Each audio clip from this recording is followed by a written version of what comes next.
Right, it's Tuesday the 4th of December and we're here at Chesterfield Cricket Club to talk to various players from different parts and different eras of the game. Joined by three very distinguished players from the 1980s, and we'd like to talk a little bit about that period and then what happened to you in your careers beyond that, and particularly of course about Chesterfield Cricket Club. So first of all, if you could introduce yourselves, starting with you, Andy. I was invited to come and play here as an opening bowler in 1970. I stayed in the first team for 20 years and then was second team captain and finished playing in 1995. So you've seen a lot of changes in that period. Yes. Yeah, great. Harry. Yeah, Harry Cartwright. I didn't start at Chesterfield. In my early days I grew up playing at Kilmarsh, and we played a famous game on this ground I remember very well against Mr Bowers here, yeah. When Kilmarsh were all out for, what was it, Andy, 30 or something? No, 28. 28. And Chesterfield knocked them off for 7 wickets, I think. No. Was it? 8 wickets, and the number 11 had gone home. Anyway, so it was a very interesting game. Yeah. So I joined Chesterfield after finishing at Derbyshire in the last season at Derby was 1979, and during that season I had a Achilles tendon injury which stopped me playing for most of the season, and I was in a rehabilitation centre called Farnham Park near Slough in Buckinghamshire, and I got a phone call from Jim Brailsford, who I'd never met, to say we'd like to come and play at Chesterfield. And when I got on my feet again, him and Clive Baxter, who was chairman I think at the time, took me out for a meal and persuaded me to play here. So I played here from 1980 for 18 seasons. That's 1997, I think. Yeah. Distinguished career again. And Dean Hopkinson. Didn't start again at Chesterfield. I started playing young at Brimington until I went to Bolsover and played cricket with Ben's granddad. And at the time was playing for Derbyshire Colts, which would be the under-19s. And Pete Bedford at the time was my captain, and he was playing here with these two when he says, why don't you come and have a game at Chesterfield? And my biggest worry was I going to get a game? He said, well, come and find out. So I finished up probably 83, playing at second team under David Forbes, I think. And then just Clive took me to one side one day and he said, one day you'll get a game in first team. Yeah. But you've got to hope somebody dies first. or they're ill. Yeah. And at that time you couldn't get in first team.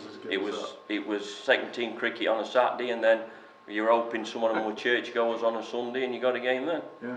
And that's how I did. Got a few runs against Cleethorpes one Sunday in a cup game. Never looked back since. Yeah. So what's your main strength, do you think? Keeping the side going, I'd have thought. Well, you did bowl as well as bat, didn't you? Yeah, but I never bowled until I got to about 40 odd, because I didn't need to bowl. Yeah. Basically, like they've said before in previous interviews or whatever, H and myself used to just go in and clatter him about a bit. Yeah. So you hit it. That's straightforward. Yeah. That's what it's about. Yeah. It's like now with the changes in cricket and how you look at things have changed. Yeah. We'd turn up 15 minutes before we're due to start, whack a few balls against wall, put your pads on and go and play. But now it's 2 hours before start. Well, you'd never last that. I know, I'm knackered before I've started. And then that's, it has changed massively. Yeah, well that's what I think is really important to get across, that the changes, I don't know, some people say they've been even quicker, the changes in the last sort of 25 years. Oh, it's changed much quicker, yeah. So, thinking of that period when you were all through, you were playing at Chesterfield, what was the standard like generally in the leagues you were playing in? Was it pretty high? It was the Bassalaw League in those days. It was in under the Derbyshire League. It was it was Derbyshire, Notts, and the odd Yorkshire team as well. I think it was regarded as the best league around here. Probably Yorkshire League was further north. And say it's one thing that we never won the Bassalaw League, and Jim Brailsford, who was captain, I think it must be one of his biggest regrets that we never managed to win the Bassalaw League. And the real well, debacle was against Steatley on the last game of one season. I can't remember what year it was, but we only needed to secure a 4-point losing draw to be sure of winning the league. And you got a 4-point losing draw if you got 70% of the first side's runs. And we bowled Steatley out for 126. So we needed about, can't work it out in my head. Maths teacher, they can't work it out. We needed about We wanted 80 80 odd. or 81 or something to, without being bowled out to get the 4 points, and we finished up, I think it was 77 for 7 or something like that. We were about, I think we were about 4 runs short. That's a killer, isn't it? And so we I and think then we lost 8 wickets, so there was only was it? Dave Edmonds in the shed to It go. was, yeah, we didn't quite get over the line. So I think one of the biggest problems though is having a groundsman. It'd be off here if there were a drop of rain land on it. I think the one thing when I first started in 1970, the colour of the wicket was the same as the colour of the outfield, Really? and Green top. the wickets were by far quicker at Chesterfield than any other ground.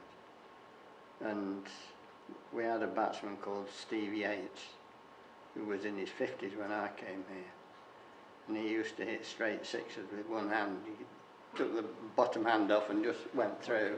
Yeah. And he won the low batting average, and we got into 1A at the age of 55, and it was a pleasure to watch him play.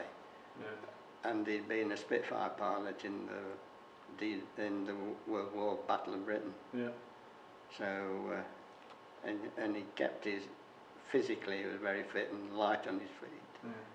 But he was the best player I played with for about 5 or 6 years until he retired.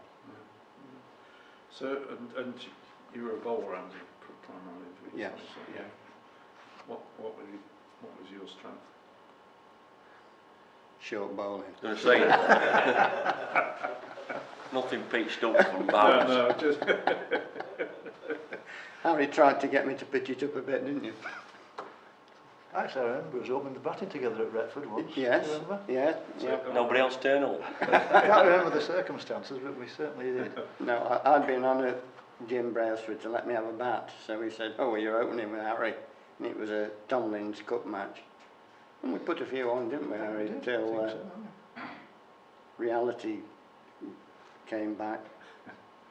you're a versatile player, obviously, Andy, so that's the... Dean thinks not. No, never.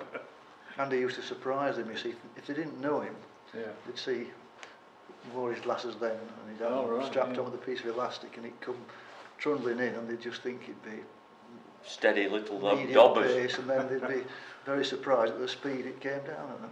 Yeah, that's great, secret weapon. Yeah, yeah. And thinking back to those early days, Andy, I mean, did you find you learned a lot from those early players? You mentioned Steve Yates there. I mean, were there other bowlers in particular that you got a lot of direction from and help? Not really. So it was all self-taught? Well, I'd played with Longston till I was late 20s, Right. and I was then invited to come here because I'd played for Ashford, and Jim Brailsford and Steve Yates had batted against me. And now these two old blokes came in, grey hair. I thought, oh, I'm well in here. 150 odd for none. No. So Yeah. they invited me to come and play here. Yeah. And it was the best thing I ever did, Yeah, because there's the ground, it's excellent to play on. yeah, yeah. And as Harry said, we never managed to win 1A, which was a disappointment. Also, Dean mentioned about games being rained off Yeah. very often if there was any water, but also I think teams would come here determined not to lose. I remember Yeah. Retford on one occasion, we've had a first and got a big score, well over 200, and Retford went out, captained by a gentleman called Michael Hall, Right. determined they were not going to be bowled out, and after 46 overs they ended up 40 for 6. Wow, that's a good one. Yes, that's lovely.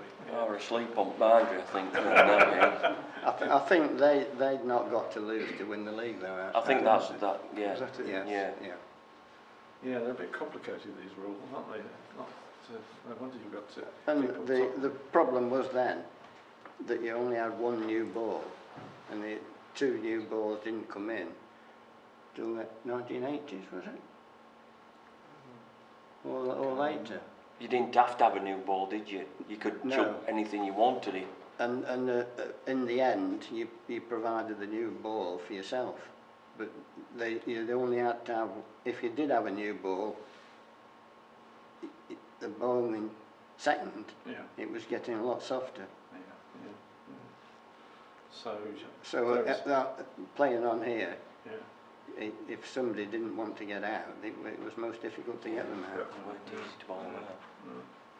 But we did have Edwin Smith and David Edmonds, who were two slow bowlers, Yeah. one left arm and the other off spin, Yeah. who did bowl a lot of overs and were the best two spinners in the league, weren't they? Oh, yeah. Mm. Yeah, great reputations, haven't they? Yeah. So it's always difficult picking matches and so on, but are there any particular matches that you remember you got the most pleasure out of participating in? Well, it was good when we beat Kilmarsh. Yeah. And for me, I suppose it's the Derbyshire Cup final here against Langdon Mill in '83, Right. and we'd got 200 and something. Dean had got a good score. Yeah. And You did me fit man at match, didn't you? Yeah. Yeah, cheers. And I got the first 3 wickets Yeah. for very few runs. All Derbyshire players though. Yeah. Bruce Roberts, Bill Fowler. Oh yes. Yeah. And Tony Borrington. So Yeah. Yeah. for me, that was probably the best I'd bowled. Yeah. Yeah. That's Yeah. great. Robin. And we won quite easily in the end. You remember that match well? I do remember it very well. Yeah. Robbed. What did you get that day? Not many, but it were enough. About just shy of 50, but we was really struggling, and me and Dave Webster put quite a decent scoot on. Money got some runs, didn't they? Who did? A bloke called Money. Oh, Graham, Fogg. Yeah, because you were a bit thick, so we called him Fogg. Yeah, Logic to that. there's a few of next generation might know Yeah. Fogg as well. Yeah, games like that though stand out because in my case I was robbed, so that I'll remember that till I die, to be fair. And Not it's that you twisted or bit. about the only thing we did really click we clicked quite well that day, didn't we? Yes, we did. You bowled bloody quick on here. I I remember another couple of games we had Derbyshire Cup when we played Langdon Mill on here, and Dev opened bowling. Oh, I remember The that. first ball went straight off at sight screen, didn't it? Only bounced once. You finished it with about 120 odd, didn't you? And I batted with didn't have helmet on that Richard, time. And Richard Joyce's first match. yeah, God, a bit sharp on here, Dev. Yeah, Pete Acker at the other end. I know. Oh, it's Bit pretty far, happy, isn't yeah, he's massive. Yeah. And I didn't have helmet on. They brought him back on just before lunch in Derbyshire Cup. Then you had a Yeah. lunch break, didn't you? Yeah. And I just said, "Take." It was 60 over. Yeah, I just said to Harry, you best have this one before lunch because I might get my head knocked off. And he took a single first ball, they left me down at the other end with a helmet on. Sat on my ass twice. Oh, sorry. Yeah. I'm sure it describes. I remember because I'm not very big, I just used to get after him. I remember ducking one, I thought, that's followed me, that does. And put me on my backside. See, backside. Yeah, well done. There we go. Yeah. But the thing is, that in cup matches we seem to be a very good side, Yeah. whereas over the season... Because you had to win or lose, though, Andy, in a cup game. You Yes. couldn't fanny Yeah. about, could you? No. Oops. And we got a very good bowling attack, Yeah. and yeah. if somebody had an off day, the others would carry it. Yeah, so you always had somebody to. Yeah, and we had... Yeah, lots of sides. They didn't have 5 sort of No. frontline bowlers, so Yeah. in a We got cup plenty, haven't we? competition, you had to have 5 You bowlers. even had a bowl, didn't you? Someone. Yeah. A windmill man. But you were saying about Bassett Law, how good Yeah. Bassett Law Yeah. played. They did win the national knockout. Was it 3 or 4 times, Harry?